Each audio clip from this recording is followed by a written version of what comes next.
While the history of some ancient societies is charted by the evolution of their architecture or the amount of territory they occupied, the long course of ancient Egyptian history has been charted for more than 2,000 years by its rulers. Our earliest archaeological evidence, from the middle of the 4th millennium BCE, describes a country that did not have any centralized authority, but was made up of independent local communities that were coalescing into two groups. First, there was Upper Egypt, located somewhat unintuitively in the south of the country, named as such because the Nile flows downward from south to north. Then there was Lower Egypt, around the Nile Delta in the north. Communities in both areas developed along the banks of the river, which was the only place where the land was suitable for farming, and they depended on its annual flooding to provide enough water for a good harvest. Upper and Lower Egypt fought one another until they were unified under a single king around 3100 BCE.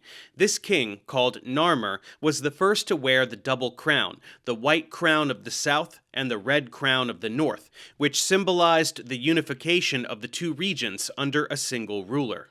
Narmer is therefore considered the earliest king of the first dynasty. It was during his time and that of his successors that the type of tomb which would later develop into the pyramid was first built, and a simple form of hieroglyphic writing appeared. It may also have been in that era that Egyptian kings started to take on the divine qualities that would later define them. The beginning of the Old Kingdom is associated with the 3rd dynasty of the 27th century BCE. Its first king, Djoser, moved the capital to the city of Inebu-Hej, or Memphis in Greek, just south of modern Cairo. His chief official, Imhotep, built in the town of Saqqara a step pyramid, which some historians say was an example of Sumerian influence on Egyptian art, architecture, and design beginning around the middle of the 4th millennium BCE, when objects like cylinder seals first appeared in Egypt. There was also the parallel development of Egyptian hieroglyphics alongside Sumerian cuneiform, although there is no strong evidence of one influencing the other.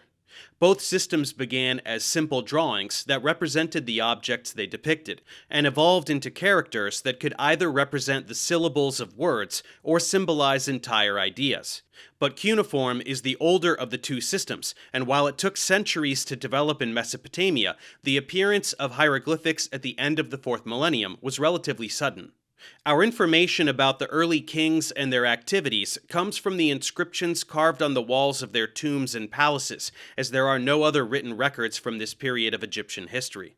Djoser's step pyramid is the oldest known stone structure in Egypt, and it was in the 26th century, during the 4th dynasty, that the technique of building pyramids with smooth sides was first developed. The earliest of these was built by King Snefru, followed by the 3 famous ones at Giza near Cairo that were built by his descendants, Khufu, Khafra, and Menkaure. One or more of these kings also built the Great Sphinx, but it is most often associated with Khafra, whose face it seems to resemble. While the pyramids were made from limestone and granite blocks carved at the site and assembled there, the Sphinx was a solid piece carved out of a section of bedrock that roughly resembled its shape. It was also during the 4th dynasty that the country was divided into a number of administrative districts that the Greeks later called nomes, and military expeditions were sent to Canaan in the north, to Nubia in the south, and to Libya in the west. A sea trade for luxury goods like precious metals and ivory developed, for which the Egyptians built their own ships, and they imported wood, which was scarce, from Lebanon on the Mediterranean coast. They also traded down the eastern coast of Africa with the kingdom they called Punt. It was during this period that the government of Egypt became centered almost entirely on the king, and it was often administered by the members of his family. When they died, they were buried close to his own tomb, and the inscriptions on their graves are one of our main sources for the life of the royal court. The country's lands were the king's personal possession and could be temporarily granted to those he favored, while the people who farmed those lands were bound to them like medieval serfs and had to pay the government a percentage of their crop. The highly developed and centralized bureaucracy that was typical of ancient Egypt also developed around this time, along with the use of papyrus for keeping administrative records. This was a writing material which was readily available because it was made from the pith of the reeds that grew along the Nile.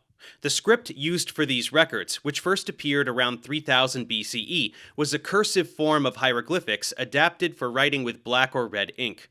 It was known as hieratic, which essentially means priestly, because it was used to write down religious texts. The divine power and authority of the king, which first appeared in the Old Kingdom, was specifically identified with the god Horus, whose symbol, the falcon, was linked with a special royal name on inscriptions.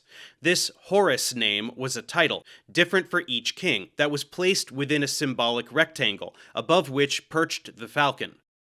The king was also called a son of Ra, the god of the sun, and several of the kings of the 5th dynasty built temples for the worship of Ra.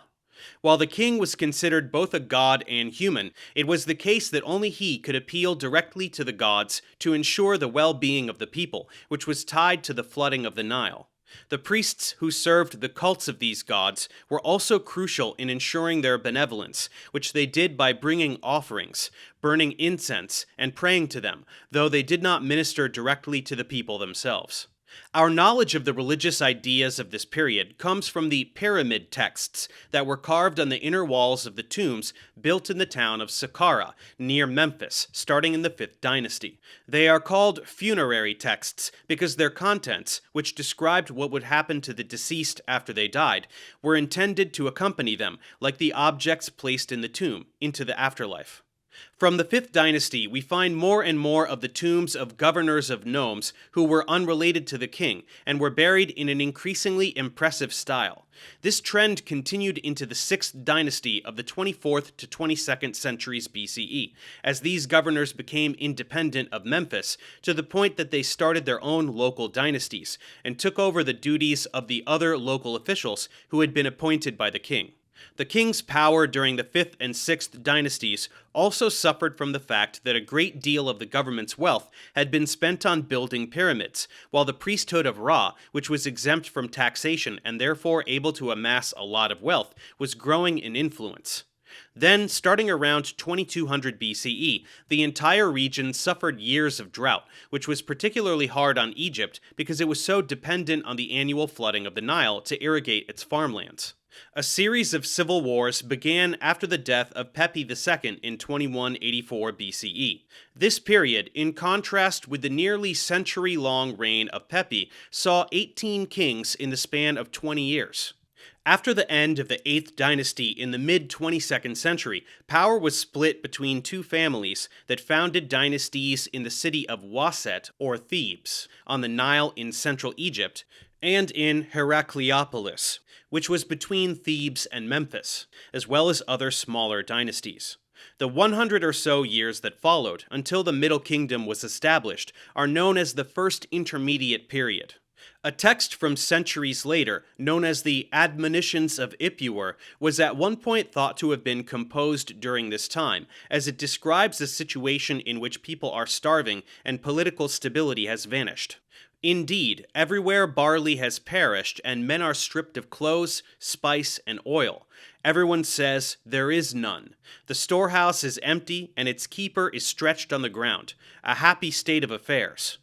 But it is now believed that the Admonitions was a political text, written no earlier than the Middle Kingdom between 2000 and 1700 BCE, which intended to contrast the peace and prosperity brought by a strong government with the famine and despair caused by a weak one. The First Intermediate Period came to an end in the 2040s BCE, when Mentuhotep II, a king of the Theban dynasty, which is numbered as the 11th, defeated the one at Heracleopolis and reunified the country under a single ruler. He is therefore considered the founder of the Middle Kingdom, which was ruled from Thebes and lasted for several hundred years. Let's move forward and examine the Middle Kingdom next. Thanks for watching. Subscribe to my channel for more tutorials. Support me on Patreon so I can keep making content. And as always, feel free to email me, ProfessorDaveExplains@gmail.com.